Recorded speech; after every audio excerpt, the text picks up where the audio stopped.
गिबियावनो बयनिसिमबो आंनि गोसो गोरबोनि अननाय आरो खुलुमनायखौ जासिहरग्रोनाय जाबाय। आं दा नोंथांमोननि सिगाङाव फोरमायनानै होनो सानदों गुगोल एकाउन्टखौ माबोरै खुलियो। बेखौ रोङाब्ला नोंथांमोना नैबे आंनि भिडिअखौ नायनानै सोलोंनानै लानानै नोंथांमोनाबो गुगोल एकाउन्टखौ खुलिनानै लानो हागोन। आरो नोंथांमोना आंनि चेनेलाव गोदानब्ला चेनेलखौ साबस्क्राइब खालामनानै लानो थाखाय गुरै खावलायनाय थाबाय। आरो साबस्क्राइब खालामनायजों लोगोसे बेल आइकनावबो क्लिक खालामना हो जाहाथे आंनि गोदान आपल'ड खालामनाय भिडिअफोरा नोंथांनिसिम सौहैयो। भिडिअखौ जोबजासिम नायलांनो थाखाय बयनिसिमबो गुरै खावलायनाय थाबाय। हेलौ नोंथांमोन, आं दा भिडिअखौ जागायनोसै। गुगोल एकाउन्टखौ बोरै खुलियो नोंथांमोना रोङाब्ला नैबे आंनि भिडिअखौ नायब्लानो जाबाय। जों मा खालामनांगोन, फार्स्टआवनो जिखिजाया मोनसे ब्राउजारखौ जों अपेन खालामनानै लाग्रोनांगोन आरो बेनिफ्राय नैबे गोजौआव gmail.com बेबायदि टाइप खालामनानै ग'आव क्लिक खालामनांगोन आरो आं दा gmail.com लिरग्रोनोसै।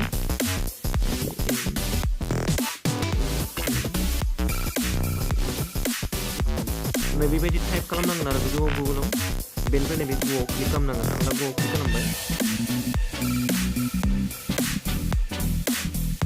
एसे सम नांगोन, खारगासिनो दं।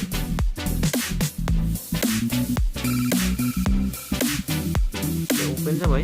बेनिफ्राय जों बेबायदि अपसन नुनो मोनबाय। दानिया जोङो नैबेहाय साइन इननि सिम्बल नुयोब्ला बेहाय क्लिक खालामग्रोनांगोन आरो साइन इनआव क्लिक खालामबाय। नोंथांमोनहा बेबायदि क्लिक खालामनांगोन।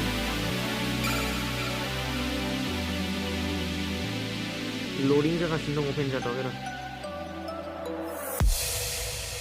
अपेन जाबाय।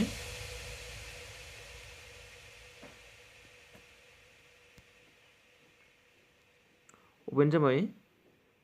बेनिफ्राय नैबेहाय क्लिक खालामनांगोन क्रिएट एकाउन्ट दंना नैबेहाय क्लिक खालामनांगोन आरो गोदान खुलिखानाय दंबा नैबेहाय इमेल होनांगोन। दा खुलिखानाय गैयाब्ला नै जों गोदानै खुलिनो थाखाय जों नैबेहाय क्रिएट एकाउन्ट बेयाव क्लिक खालामनांगोन आरो आं दा बेयाव क्लिक खालामबाय।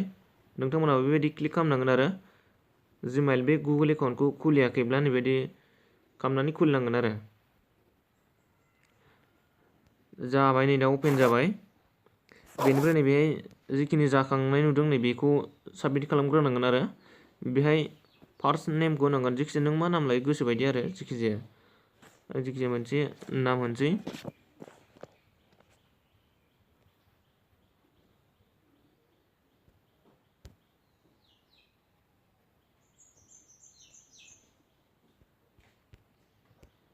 बेबायदि नाम होननांगोन आरो बेहाय जिखिजाया टाइटेल लास्ट नेम टाइटेलखौ होननांगोन आरो बेहाय आं बायदि लाबाय जिखिजाया। ओमफ्राय बेहाय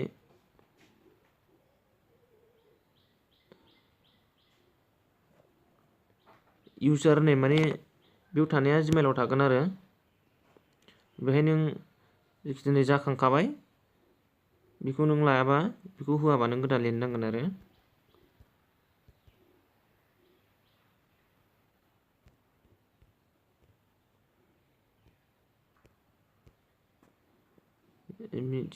बिदि लिरनांगोन आरो बेनिफ्राय जायखिजाया माबा मोनसे होदेरनांगोन नों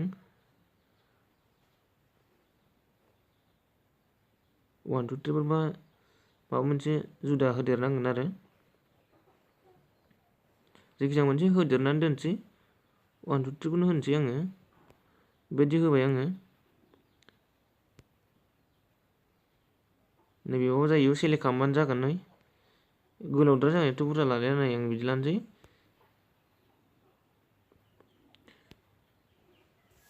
बिदि खालामनांगोन आरो माने बे नामा माने एभेलेबल जाबाय आरो बेनिखायनो बिदि जाखांदों आरो बेहाय। बेनिफ्राय नैबे नों पासवार्ड लानांगोन जिखि जाया बेखौ गोसोआव थानो नांगोन आरो ओमफ्राय गोसोआव थायाब्ला जानाय नङा। नों बावगोन बायदि मोनोब्ला नों अबेबा खाताफ्राव नट्स खालामनानै दोनथ'बानो जाबाय आरो बे पासवार्ड आं जिखिजाया मोनसे पासवार्ड लानोसै। आं जेनेबा गयारिफोरखौनो होनसै GOYARY बेबायदि होनो नांगोन आरो बेनिफ्राय जिखिजाया मोनसे माबाफोर लादेरनोसै 1 2 3 फोर होनसै 1 2 3 बेबायदि होबाय सिम्पलिनो।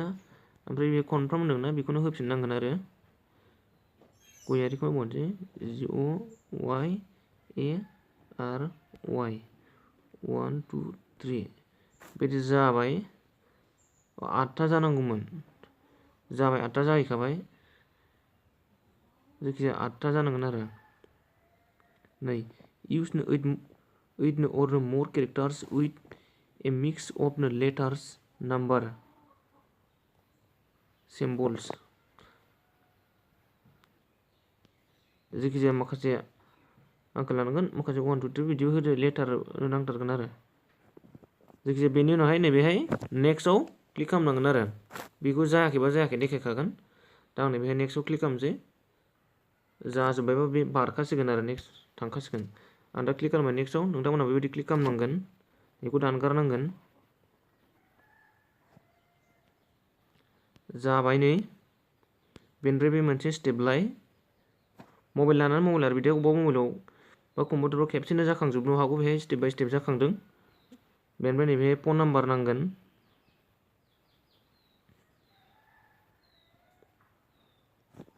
नैबेहाय जिखिजाया माबा सेलेक्ट खालामनानै लाग्रोनांगोन आरो नैबेहाय इसोर नांगोन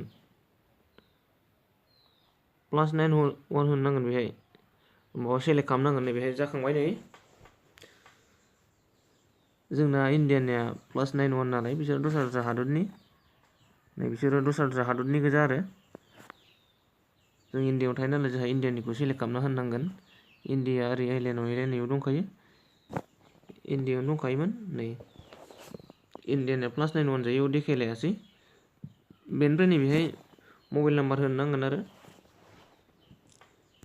नैबेहाय सिम्बल देखायदों नैबे इण्डियानि फ्लेग बियो बेनिफ्राय बेहाय मबाइल नाम्बार होनो नांगोन आरो नों जायखिजाया मोनसे मबाइल नाम्बार नांगोन बेहाय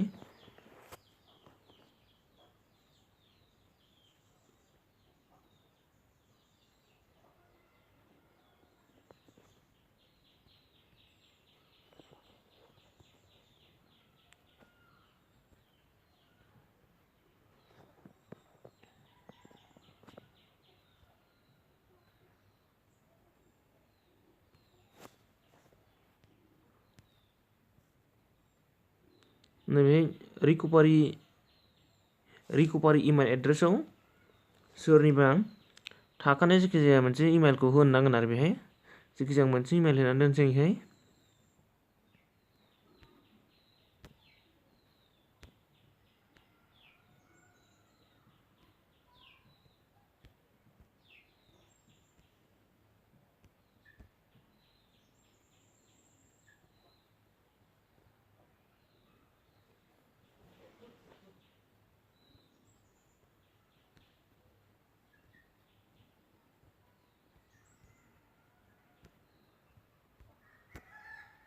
बायदि होनो नांगोन आरो नोंथांमोनाबो ओमफ्राय बेहाय गावबा गावनि डेटखौ होबानो जाबाय जायखिजाया नों लाब्रबलाबायनि डेटबाबो जागोन आरो जायखिजाया अरिजिनेल डेट अफ बार्थ नांलायगौ बे नङा जायखिजाया डेट अफ बार्थ खालामनानै होबानो जागोन आरो जायखिया 18 इयार्स जाहैनाय जायखिजाया आं बेहाय माबानोसै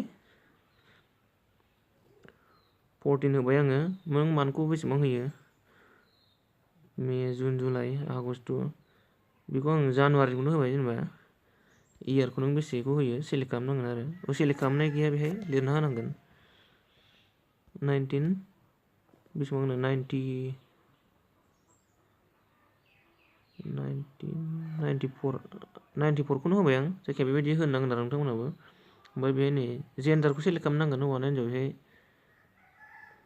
हिन्जावबा फिमेल होदो हौवाबा मेल होदो ओमफ्राय रेडार नटसे मोनसेबो नङाब्ला बेखौ होदो कास्टम होदो कास्टम नङा बेफोरखौ नांलाया जों हौवा हिन्जाव बांसिन जाखायो जोंना ओरै हौवा नालाय हौवाखौ होनोसै बेहाय मेलाव बेनिफ्राय नेक्स्टआव होबानो जाबाय आरो दा आं दा नेक्स्टआव होनोसै आं दा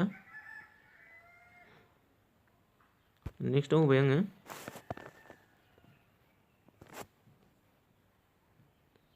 बेनिफ्राय नैबेहाय सेन्ड होबावनांगोन मबाइलाव मेसेज फैगोन दा आं सेन्डआव होबावनोसै नोंथांमोनहा बेबायदि सेन्ड होननांगोन भेरिफाइं फन नाम्बाराव मोनसे कड फैगोन मोनब्रै ना 6था नाम्बार थायोमोन नै फैबाय 6 थाहैनो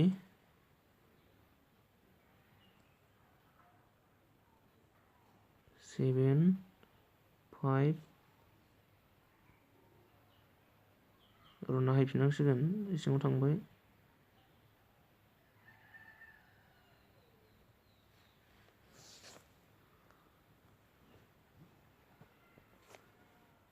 बेनि उनाव 7 5 3 5 3 5 बेहाय थाब एसे बांद्राय गोबावद्रायबा जाया 3535 बेबायदि होखांनायनि उनावहाय नैबेहाय भेरिफाइ खालामबानो जाबाय आरो गुगोल एकाउन्टआ कमप्लिट जाबाय आरो दा नै जाबाय बेनिफ्राय नैबेखौ एस होबाय होआबा स्किपाव होदो आं दा स्किपाव होबाय बेनिफ्राय नै गाहायाव माबा मोनसे अपसन थायोमोन नैबे एग्रियाव बेहाय क्लिक खालामनांगोन आरो लडिं जागासिनो दं अपेन जाथ'वाखै एसे सम नांगोन नेटनि एसे प्रब्लेम जादों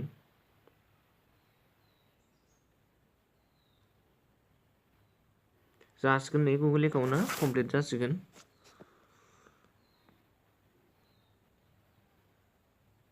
नै दा कमप्लिट जाबाय नै जिमेल देखायबाय बेहाय अपेन दि जिमेल एपआव क्लिक खालामबानो जाबाय आरो कमप्लिट जाबाय नै बेनोमोन आरो मोनसे मेसेज हाबफैबाय बेहाय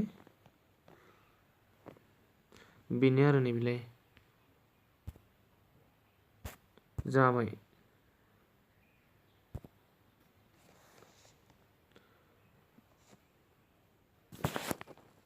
र' लिंक जानानै थांदों नै जाबाय नै